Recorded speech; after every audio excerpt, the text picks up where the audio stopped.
Namu Myoho Renge Kyo.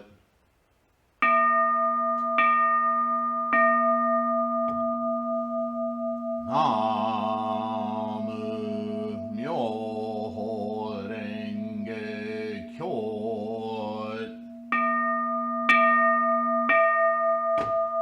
Namu Myoho Renge Kyo.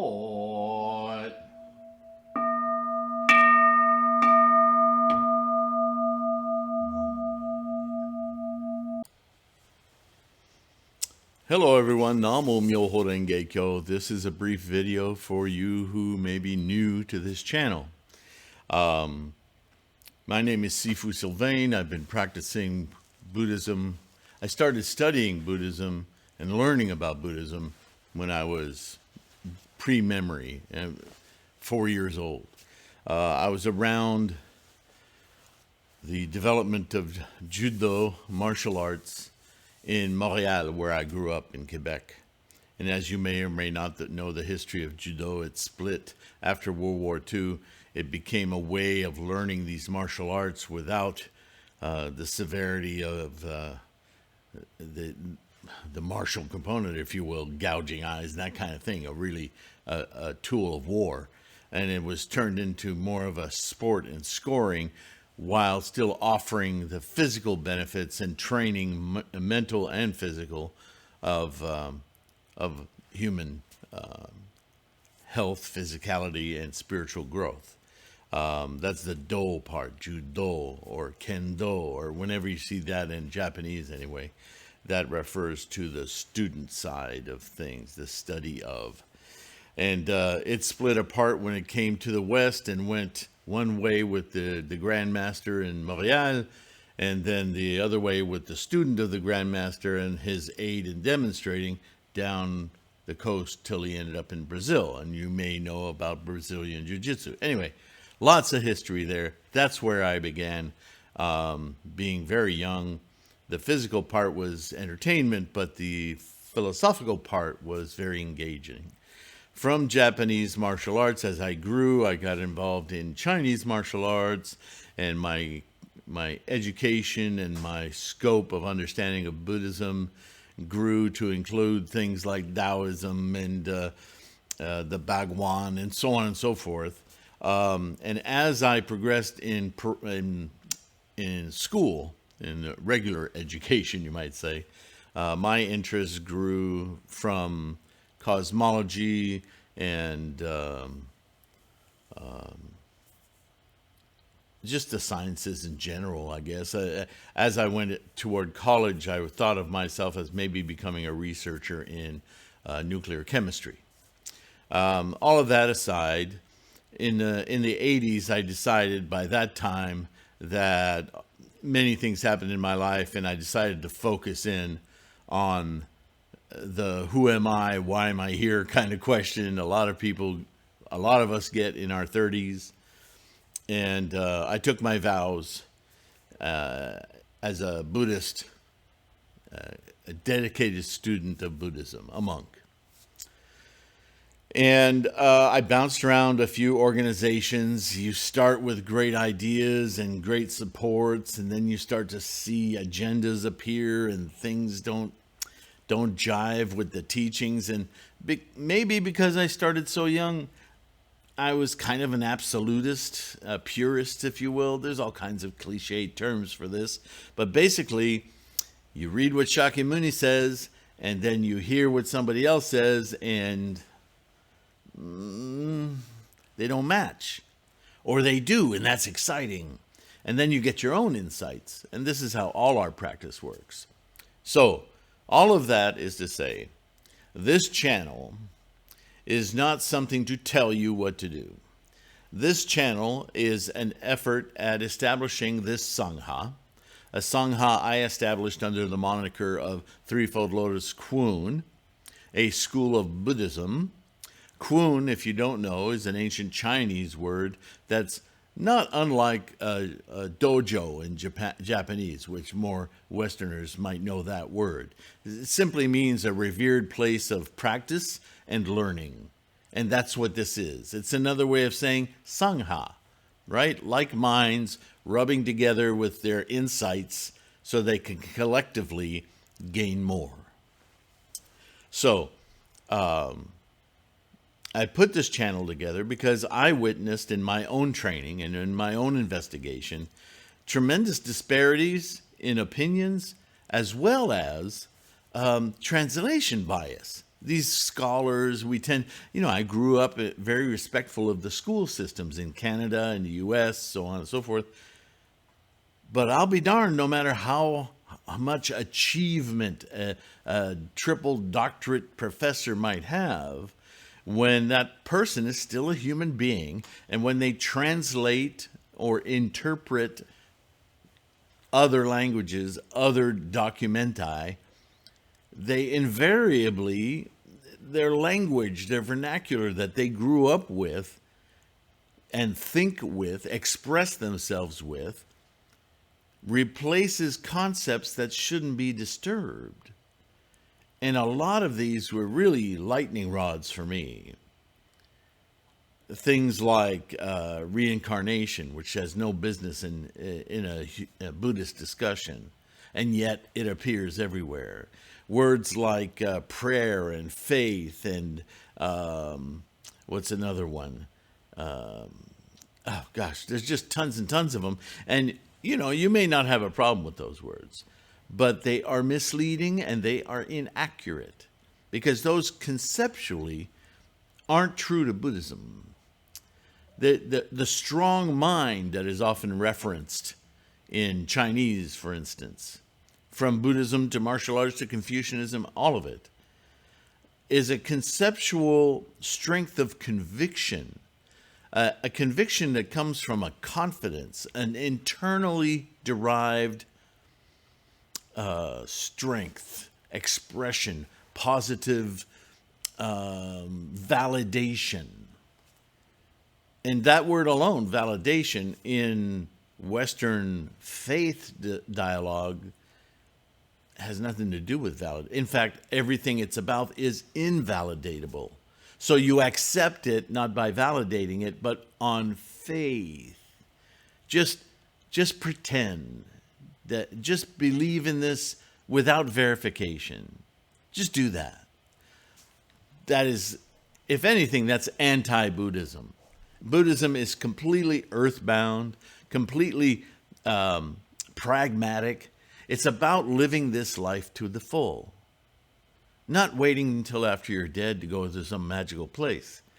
Buddhism is about right here and now. How do I get joyous? How do I get confident? How do I feel secure? How does that make me feel safe and therefore I can express myself fully? That's happiness in Buddhism. That's right now. And so you have this channel. There's some 600 or more videos on this channel. And what I do is I'll read from the scholarship of Buddhism, which our most recent mentor is Nichiren, a bodhisattva, who wrote extensively, and there are extensive letters of his, holographs of his, still extant today. Many great translations, albeit the tendency to have Western appealing words in it, because after all, these organizations, it's in their title. The title of this body of work that I've been reading recently is distributed by the University Press of Hawaii, but its publication comes under the moniker of the Nichiren Shu Overseas Propagation Promotion Association. Propagation Promotion Association. So you know that although they're scholars and they're trying to be extremely accurate in their transliterations into English, they're overriding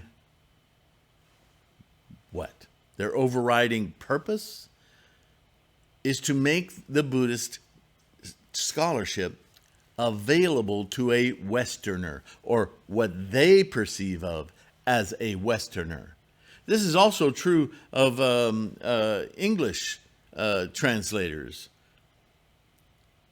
because they have grown up culturally with the Church of England and the difference between Catholics and Protestants and the verbiage they use. They don't even think twice about it. They think conceptually, but for them to use words that come right out of religion, it doesn't bother them. They don't see the dissonance, but I do. So this channel is about making things clear. And in that regard, my mentor is definitely Nichiren, because I think that's how Nichiren was. He was sick of all these other schools around his day claiming to be authorities of Buddhism and doing things that was simply not Buddhist. Not Buddhist at all to begin with, or not Buddhist respecting the quality of the teachings for the time. That it is no longer the time to teach people the alphabet when they've been writing paragraphs and books and communicating with each other for hundreds and thousands of years. The alphabet's there. Let's teach what's appropriate for today, what we need to know today. Let's not go backwards. And that ultimate teaching is the Lotus Sutra. And that is what we practice here. Lotus Sutra Buddhism. With the doctrines of Tendai to Miao Lo and Dengyo and Nichiren, of course, our most current age, this age of deterioration. He's our mentor. But always what we practice is Shakyamuni's Buddhism and his ultimate expression of Buddhism in the Lotus Sutra. Now, just a few words about this site. I'm all about resources. You're your own teacher. I'm providing every insight I can from my own experience. But I also provide for you on a website, threefoldlotus.com, a core materials page. And you'll find like 60 or so links on that page for what is the Daimoku? Why do we chant? What does this mean? What does that mean? What are the 5 factors? What are the 10 worlds? So on and so forth. My biggest collection, I think that's most central at some point in your practice, 3,000 Realms in a Single Thought Moment, becomes the core of Shakyamuni's teachings, Tendai's teaching, Dengyo, Nichiren, all go back to that original idea. And that's a very important one. There's playlists on this channel. If you go to the homepage of this channel, where you are now, I presume, there are playlists divided into Nichiren Gosho and Nichiren Gosho 2, TOO. They're different groupings of translations. And they seem to be endless. I'm still working through yet another set recently. And so what I do is I read through these Gosho and I intercede all over the place with clarifications where I see a statement made that you might be going, what? Or I think I know what that means. I want to intercede and help you understand from my insights and my over 40 years of study, well over, what that means to us, a modern audience, right? And I invite your comments back. If you think you hear something different, I want to know. Because that's what we're here for, right? That's, and there's also playlists on groups of concepts, earlier sutras, earlier teachers like Nagarjuna, Vasubandhu, the Skandhas. What does all this mean? So I've tried to put everything under an umbrella of the website with free static information, links to my bookstore, and a mandala store. So the first thing you can do is get yourself a mandala, right? This was from the get-go, before Siddhartha was even enlightened and attained his Buddha mind. His goal was to make this universal. Not make it universal, but if it was true, it was universal. There shouldn't be any stumbling block there. Everyone has an innate Buddha nature. So if you're looking at an organization or a group or a sect that's saying, well, if you qualify, if you can do these things, the little carrot in the stick, that's not Buddhism. That's an organization feeding itself. And I don't care how right they are about other things, their premise is soiled. It's wrong. It's poison. It's what's destroying Buddhism in this age. Is ego, it's avarice, it's manipulation. This Buddhism is already there in you. You simply need to invoke it. Nichiren made a perfect object of focus for our earthly mind with our earthly senses, sight, hearing, mouth, sound, feeling, all those skandhas, by chanting, saying, I am present, na, mu, ready to incorporate and invoke, mu, Myoho Renge Kyo, the entirety of the teachings of self-practice, Namu Myoho Renge Kyo, with this object of focus on the Myoho, I can turn inward and bloom this lotus of Buddha-ness in my mind, my samsaric earthly mind. Enlightenment is here and now. So there's no reason you should have to do anything else to get a mandala. You need it. It's part of your practice. So get one. I have them available online. Right? Shouldn't be any qualifiers for that. The only qualifier is you. Do you want to do this or don't you? Do you want to get enlightenment or do you not? You're the one who makes this happen. You're not going to get Buddha from me. You're going to get Buddha from yourself. It's already there. You just need to unlock it. Yeah? So that's what this channel is about. Welcome. I'm glad you're here. If you have questions, ask them. If there was ever a time to uncloud your mind about what is Buddhism and how do you enlighten your own mind, ask it. This is the place. I promise you. All right. Take care of yourselves, and I'll see you in another video.